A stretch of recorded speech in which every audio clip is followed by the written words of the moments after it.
So, welcome to our Learn blog podcast that we're putting together, and we're just kind of surveying teachers that we've been working with over the last, handful of years. And one of those teachers is Jennifer Oner, who is a grade 1 teacher at Westmount Park of the English Montreal School Board.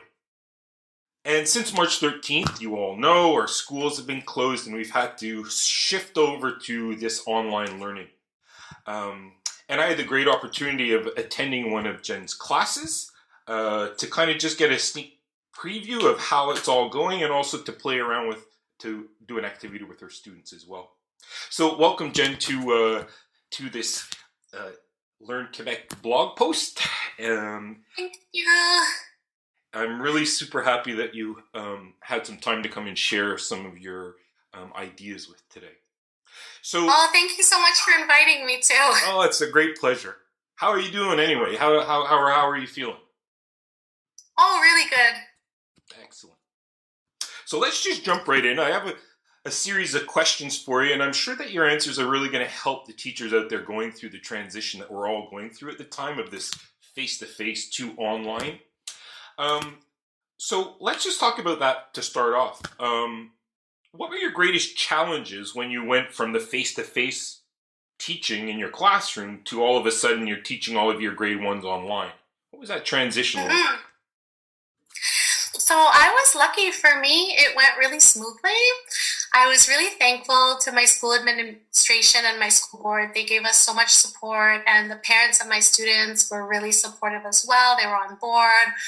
They put so much effort into helping their kids get used to the technology. And since I teach very young students, I know that the parents played a huge role in helping the students with the technology and the assignments. So I'm very grateful to them. The greatest challenge was probably that we were all getting used to our new communication medium. So for example, using the buttons for muting and unmuting ourselves, screen sharing tools, and remote control features was something that we learned together. However, the students caught on very quickly, so these challenges were overcome easily. And walk us through a day in the life. So I come into Miss Jennifer's classroom, and what is it? What do we do? What's a day in the life in a classroom for a student? So I think it's important to always start the day by saying good morning to the students and by showing them the schedule of what you're doing that day. So when we're at school, it's really important that we always acknowledge the students and say good morning to them. So the same type of things apply online. And the students are always interested to know what they're going to be doing. So the first thing that I do is always show them a schedule of what we're doing, and we talk a little bit about the rules. Then we have some reading and writing activities that involve stories and different screen sharing, different games. Then we have a little break, so it's important to give the kids a break. And then we do a little bit of math, and we're able to play some math games together. And sometimes we have a special guest who joins us for our STEAM challenges, which is a lot of fun. And we do some movement activities. Sometimes we have some specialists for phys ed or for music who join us for the class. And then we say goodbye for the day, and the kids have some optional assignments that they can work on at home. Wow. You get a ton done, in quite a little bit of time. Yes, we have a lot of activities to do, and the kids, they like it when, there's always something new coming up. So we're able to really get a lot done together. And Jen, talk to me a little bit. I imagine fitting all of that into a small amount of time, you definitely need to have a good pacing that goes on. Can you talk a little bit about how you go about pacing your lesson?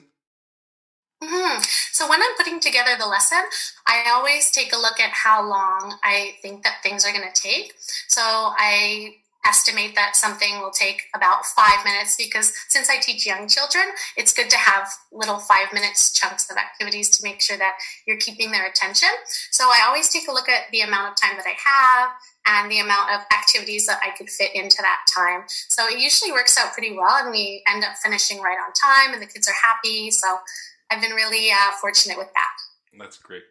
Yeah, when I came into your class the first time, they were doing some dancing and some kind of wellness kind of things, right? Just to kind of stop the learning for a bit, stop the school content, and just kind of, you had some dancing and moving that was happening, which they seemed to really get a kick out of watching each other. Yeah.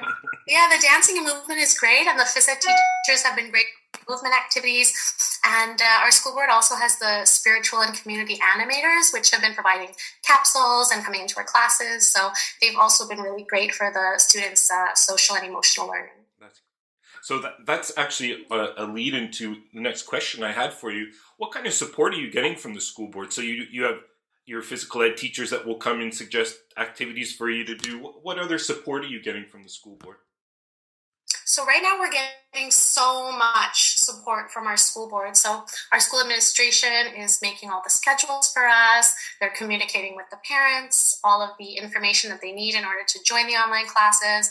The school board is offering so many professional development opportunities right now. So they're offering so many webinars and so many tutorials, things that we could do online. I think it's really important right now to take advantage of all of those professional development opportunities that are being offered by the school board, because we'll use these tools not only now, but even when we're back face-to-face in our physical class, able to use everything. So I'm so grateful for all the professional development that they're giving us right now, because I think we all feel so supported.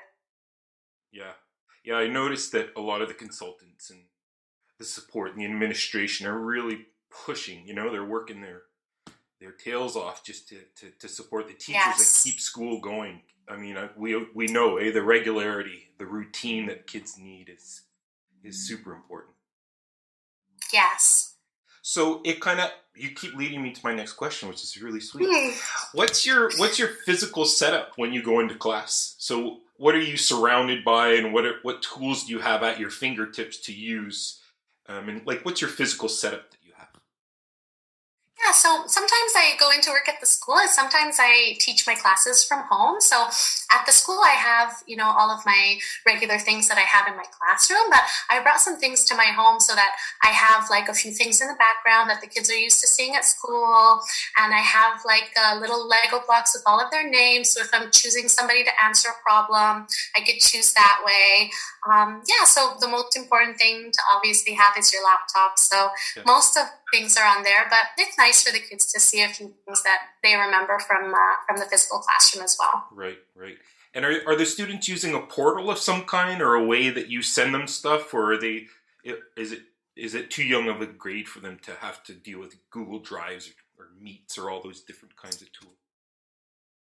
Yeah, so right now, the principal's sending all the emails to the parents, and I use Class Dojo in order to communicate with the parents, so I'm able to communicate with them at any time of day. That's great. And I imagine the parents are getting involved with when their child's online. Do some of the parents get involved and support their child as they're going through? Yeah, it's really wonderful. So the parents are always in touch with me to schedule some individual meetings sometimes for me and their children, so that I could listen to them read or play a game together, or just to meet with them to say hello. And I know that the parents are always there to make sure that the kids can be able to work with their technology. So I'm really grateful to them for all of their support. So let's do the flip side.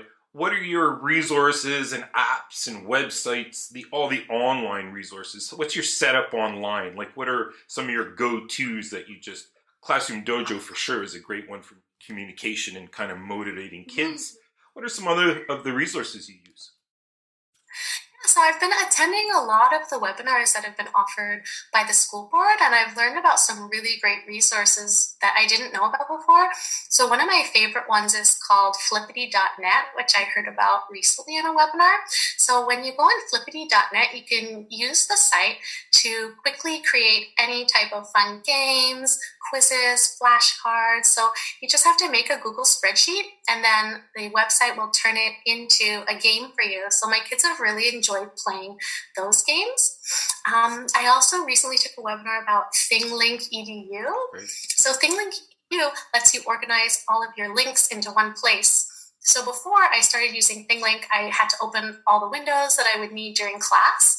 But now that I started using ThingLink, you could put all of your links into one document. So I just have to open one document, and everything's there that I'm going to need for the day in class. So it definitely saves me time by letting me open all of my links in one document. Yep. I also recently took a workshop at Minecraft EDU. I've been attending a series of workshops. So the newest project I'm working on is using Minecraft EDU to introduce math challenges to the students. My students love Minecraft, so finding and solving problems in a Minecraft world makes learning math even more fun for them. Absolutely. Wow. Yeah, I'm starting to look to this Minecraft games that kids gravitate towards, and how can you harness the educational components of it. It's super fun for them because you're going to get the engagement, right? That's going to happen. But can we put some stuff in there that they need to kind of remember, or some vocabulary, words, math concepts, etc.? That's wonderful. Yeah. So Jen, my final question for you. I am a teacher ready to go online. What are some pieces of advice that you would give me as a first?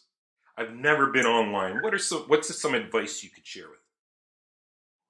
Yeah, so my biggest piece of advice would be to encourage teachers to attend as many of the professional development opportunities as you can right now, because right now there's so much going on and there's so much you could learn from all of the webinars and tutorials that they're offering. That's how I found out about all the tools that we were talking about today. So it's a great idea to take advantage of it. Also, I know that it's important when you see the students online to make sure that, you say hello to them, you acknowledge them. One of the tutorials mentioned that it's really important to look into the camera lens. So that's something that I'm working on, because you're always have the to look at the person, but they said that it makes a more personal connection to look into the camera lens. So I'm really working hard on that right now. That's awesome. It's important though, eh? These little things make all the difference, right? Similar to like when you're trying to get a student to participate in pulling names out of, like having these things at your availability, like facilitate it pretty, right? Yeah. And finally, what do the students think? I mean, these are grade 1 students, right? So how have they been adapting to this transition that we've been going through as well? What are some of the feedback that you get from them? Yeah, so I think the students are doing really well. I think they're really enjoying it. I'm sure they're very happy to be able to see their friends and see their teachers. They tend to adapt to things quickly. So I think they really are enjoying trying out different features of online learning. Of course, sometimes there's a few occasional hiccups, like if the connection is lost or website's down. But I think it's important to model the fact that the small things do happen and try not to get too flustered or upset by it. So I think that overall they're doing well and enjoying it. Well, I want to thank you, Jennifer, for your time today and your words. They are valuable to me, and I'm sure they'll be valuable to many other educators out there in Quebec on this shutdown time, as we call it, the COVID-19 online experiment that we're going through. I just want to wish you all the best, and be safe, be well, and thank you so much for spending some time with us today. Thank you so much. Take care. Bye. Peace.